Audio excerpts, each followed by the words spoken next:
And the outskirts of the capital, Kyiv, are now under Russian attack. The country's president, Volodymyr Zelensky, has urged the army to stand firm in the face of the assault, saying it was all the country had.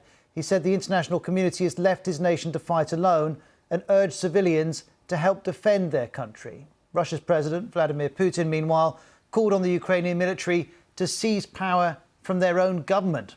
Well, let's begin with some of today's key developments as this full-scale attack goes into a second day. Russian troops are closing in on the capital. Overnight, Kyiv was hit by blasts and Russian military vehicles have entered the city. Exact figures are unknown, but there are reports of large numbers of Ukrainian casualties, both military and civilian, and of Russian military deaths too.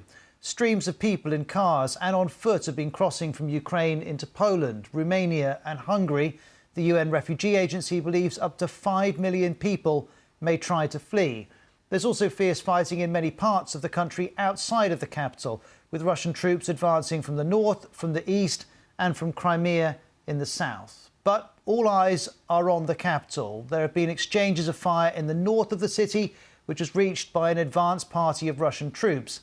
Gunfire has also been heard in the city centre, close to the presidential palace, and there's been fierce fighting at the Antonov airport, which is to the west of the capital.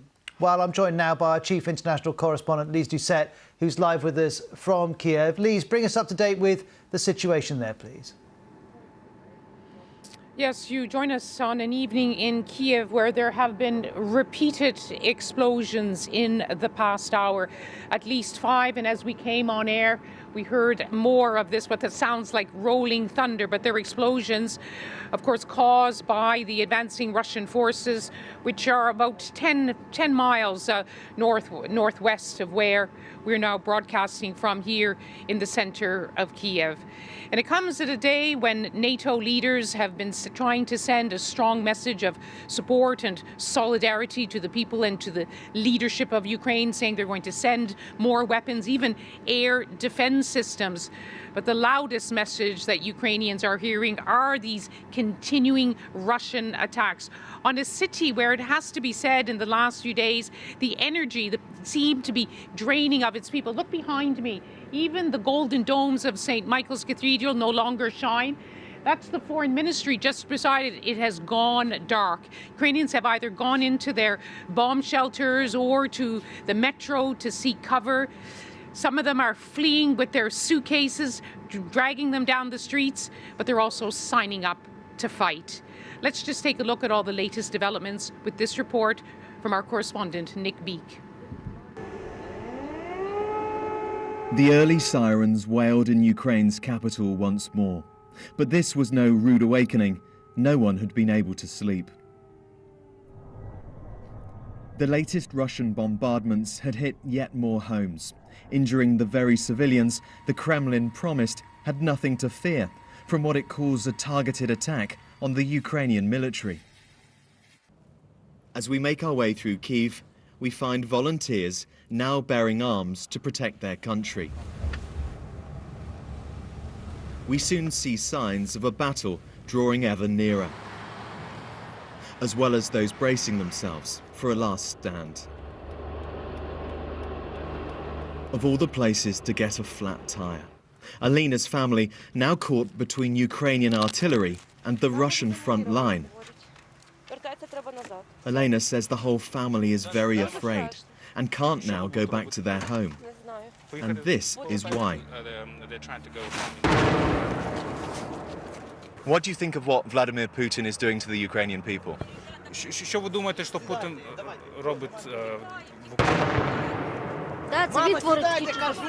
This is him, Elena's mother tells me. You can hear the artillery. That is outgoing fire from Ukrainian forces. That family has just left. The fear here is that very soon Russian forces will be making their way down here to take the capital. At the same time, Ukraine's president was trying to reassure a nation, pleading with the world to help them. For the second day, our cities experience rocket and bomb strikes, masses of tanks, as well as airstrikes, which are similar to those which Europe has already seen during the Second World War, and about which it said, never again. But this is now how it is. It happens again. President Putin urged the military he was attacking to turn on their own government. I appeal to the servicemen of the armed forces of Ukraine. Do not let neo-Nazis and Ukrainian ultra-nationalists use your children, wives and the elderly as human shields. Take power into your own hands. Ukraine is under attack on many fronts. In Mariupol, in the southeast, destruction. In Sumy, in the northeast, battles rage. And here in the capital, in circumstances still unclear, horror as a tank drives over a car. Incredibly, the driver survived. And this is a pivotal battleground, an airport northwest of Kyiv. Its fate could be vital to that of the whole country. If the Russians succeed there, this will be one of the first neighborhoods they come through, Podil. Today it looks like any other in Ukraine. This queue is for the pharmacy. Maxim tells us he hopes any advancing Russians would not harm him and his family. I think they don't take our normal people. I think they have heart inside. They have something good inside. Elena, a grandmother, says Russian occupation would be a disaster. This is my city, the city of my parents, my grandparents. I'm not going to leave. And as for what she makes of Vladimir Putin,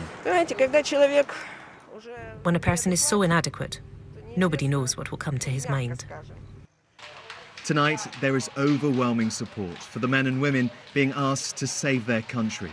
But there's also a deep fear the effort will not be enough. Nick Beak, BBC News, Kyiv.